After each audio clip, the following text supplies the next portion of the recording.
عورتوں کو بھی ننگا کر کے بازار میں لائے, مردوں کو بھی ننگا کر کے لائے. اب تو یہ ہیومن رائٹس کے نام پر اتنی آزادی دینے کو چاہتے ہیں کہ بیٹا چاہے تو ماں سے نکاح کر لے, بھائی چاہے تو اپنی بہن سے بیاہ کر لے. یہ ہیومن رائٹس ہیں, یہ آزادی ہے. اسلام اس چیز کے متعلق ہرگز نہیں پسند کرتا. ہمارے یہاں نسب کا بھی احترام کیا جاتا ہے اور دین کا بھی اہتمام کیا جاتا ہے. اور اسی طرح ہیومن رائٹس کی بات کرنے والی بہت ساری تنظیمیں, این جی اوز ہیں, لیکن وہ این جی او کے نام پر جو دوسرے کام کرتی ہیں وہ بھی ہمیں معلوم ہے. ہمارے اس ملک میں ہیومن رائٹس کی جو دھجیاں اڑائی جا رہی ہیں, اس پر کیوں گفتگو نہیں ہوتی؟ یہاں پر بھی کاسٹزم کتنا بڑا جراثیم بن کر کے پھیلا ہوا ہے, کتنا بڑا ناسور ہے, خاص طور پر ہندوستان کے ان علاقوں میں, راجستھان میں, اتر پردیش میں, بہار. کاسٹزم ایسا ہے کہ ایک برادری کی لڑکی دوسرے بڑے اعلیٰ ذات والے سے نہ کبھی شادی کر سکتی ہے, شادی تو دور کی بات, اس کو چھو بھی نہیں سکتی.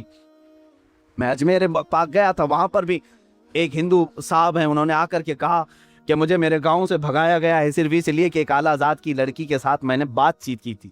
میرا حقہ پانی بند ہے, میرا آنا جانا بند ہے, پورے گاؤں والوں نے بائیکاٹ کر رکھا ہے. کہا اس پہ پولیس کچھ نہیں کہتی. کہا پولیس بھی تو پنچایت کے نیچے ہوتی ہے نا, جیسے گاؤں والے فیصلہ کریں گے. آج تک چل رہا ہے, لوگوں کے حقوق مارے جاتے ہیں, اور بڑی ذات کے لوگ اگر جرم کریں تو اسے چھپا دیا جائے, چھوٹی ذات کے لوگ اگر جرم کریں تو انہیں پھانسی پر لٹکا دیا جائے. بلکہ یہاں تو اب کورٹ فیصلہ نہیں کرتی, خود ہی لوگ فیصلہ کر جاتے ہیں, مار کر ختم کرتے ہیں. عزیزان گرامی وقار, میں پھر سے یہی بات کرنا چاہوں گا, اللہ کا ہزارہ نہیں کروڑہ احسان ہے, اس نے ایک پاکیزہ دین اسلام میں ہمیں پیدا کیا ہے, جہاں ہمیں اللہ رب العزت نے یہ کاسٹزم کے تمام فرق کو ختم کرنے کا حکم دیا. اللہ تعالیٰ نے فرمایا ہے کہ ان اکرمکم عند اللہ اتقاکم, تم میں کوئی بھی افضل نہیں, کوئی افضل نہیں, تم میں سب سے زیادہ افضل وہ ہے جس کے اخلاق سب سے اچھے ہوں گے, جو پرہیزگار سب سے زیادہ ہو, وہی افضل ہے. وہ چاہے کسی بھی چھوٹی برادری میں پیدا کیوں نہ ہوا ہو, وہ ہمارے لیے افضل ہے, تقویٰ سے افضل ہوگا. یہاں تک کہ سادات ہمارے یہاں بالکل محترم ہیں, حضور اکرم صلی اللہ تعالیٰ علیہ وسلم کی آل ہیں, لیکن خاندان کا یہ تعصب ان کے لیے بھی جائز نہیں. اگر کوئی یہ کہے میں سید ہوں مجھے ٹیکس دو, تو وہ جرت کر رہا ہے دین اسلام میں, اسلام میں وہ جرت کر رہا ہے. میں سادات کو بہت ادب کی نگاہ سے دیکھتا ہوں, اور یقیناً ہمارے آقا صلی اللہ علیہ وسلم نے ہمیں حکم بھی فرمایا, لیکن سادات کو جس طرح سے فوقیت حاصل ہے وہ ہمارا اپنا پرسنل معاملہ, ہم ادب و احترام کریں. لیکن جو سادات ہیں ان کے لیے حضور نے کیا فرمایا؟ اپنی بیٹی حضرت فاطمہ سے کہا تو عمل چھوڑنا مت, اعملی یا فاطمہ, اے فاطمہ نماز, روزے, حج و زکوٰۃ جو تم پر فرض ہیں اس میں کوتاہی نہ آنے پائے, یہ سوچ کر کے کہ میں رسول کی بیٹی ہوں عمل نہیں چھوڑنا.